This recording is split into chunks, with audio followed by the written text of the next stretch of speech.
within the county of Essex, just off its southeast coast, approximately 7 miles from the historical town of Colchester. The island is joined to the mainland by a man-made road known as the Strood, which was constructed in Roman times. This road floods at certain high tides, completely cutting off the island from the mainland. Many people try to run the Strood whilst in flood, but as this 1923 photograph shows, not all are successful. This photograph, taken in 1900, shows a barge loaded with straw for London. The cut beside the Strood where the barges were loaded is still visible today, although the access to the sea has been closed off.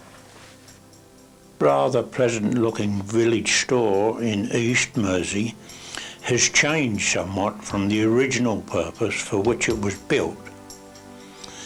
If we look at it from the other direction, we can see that it was once the East Mersea Schoolhouse and Hall, as in this photograph taken in 1910. This 1925 photograph of thatched cottages in East Road, East Mersea, shows that they have retained the basic form of the old building. This imposing building is the Dog and Pheasant in East Mersea. The smaller building to the right is of interest. This 1906 photograph of the old Dog and Pheasant, built in 1705, shows how the establishment started.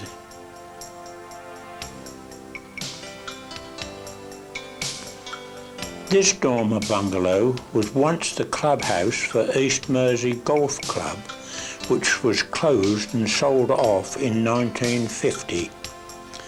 What a different story it would be today.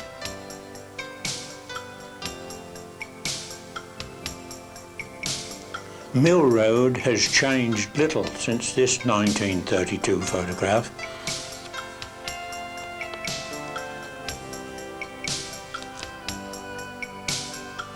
Cornerways on the junction of Coast Road and the Lane in this 1908 photograph is at its full 3 stories. It was later reduced in height to stop it falling over.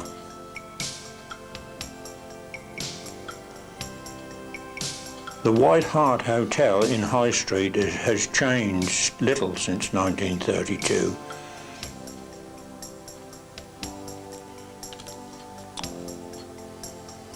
The 1906 photograph of the West Mersea schools and schoolhouse show they have changed little in shape, although the old junior school is now used as a youth centre. The British Legion Hall has lost some of its imposing looks since it was completed in 1924. And here the builders are standing proudly on the steps. But then it probably had to, so that it matched the new extension. A 1920 photograph taken in Gowans of sails being stitched by hand and machine. The company is still in existence and is part of the Mersea tradition of shipbuilding and repair.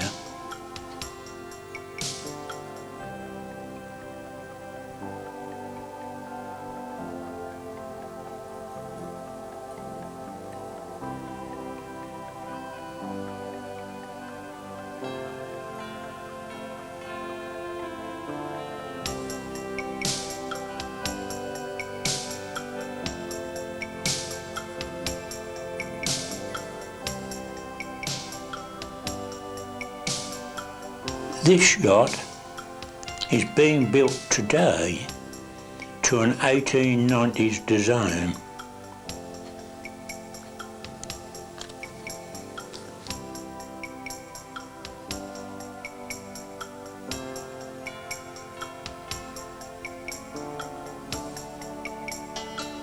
Apart from boats and boat building, these are what many people think of when you mention Mersea, although people from farther afield call them Colchester oysters. The oyster fisheries have shrunk from its heydays in the early years of the century. There are more derelict oyster beds now than there are in use.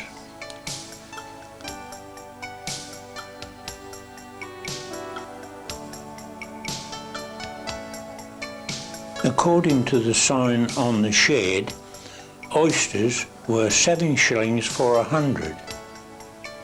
But this is 1910.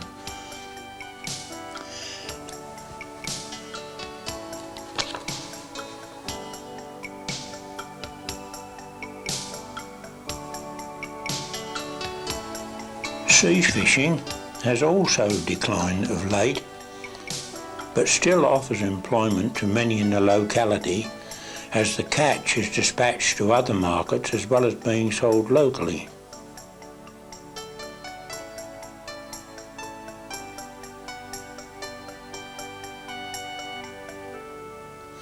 The company shed sells a wide range of both wet and shellfish.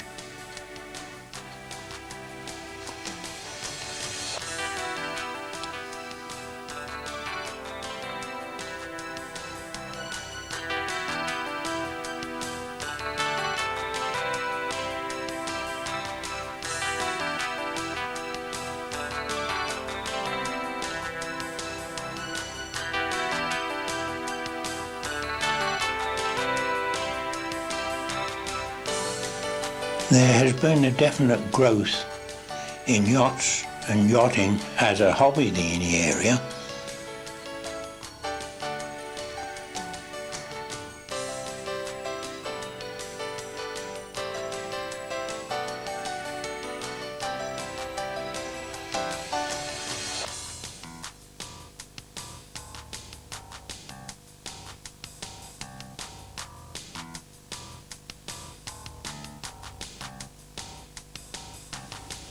Those who want to learn properly while still young are well catered for, all the lessons being supervised from a safety boat.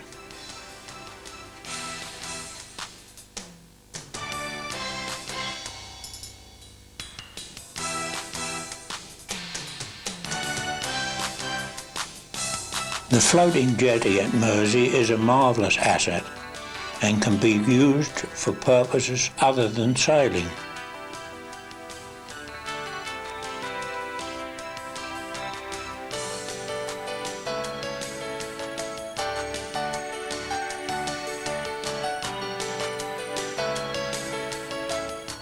The houseboats are a unique feature of the Hard at West Mersea.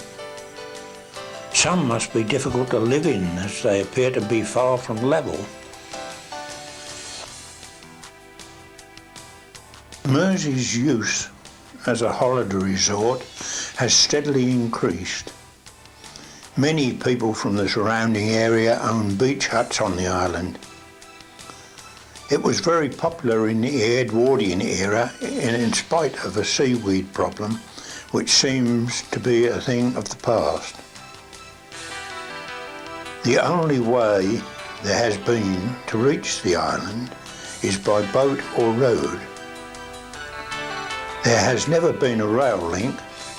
Perhaps it was that short stretch of water that would have cost too much to bridge, which helps make the island unique.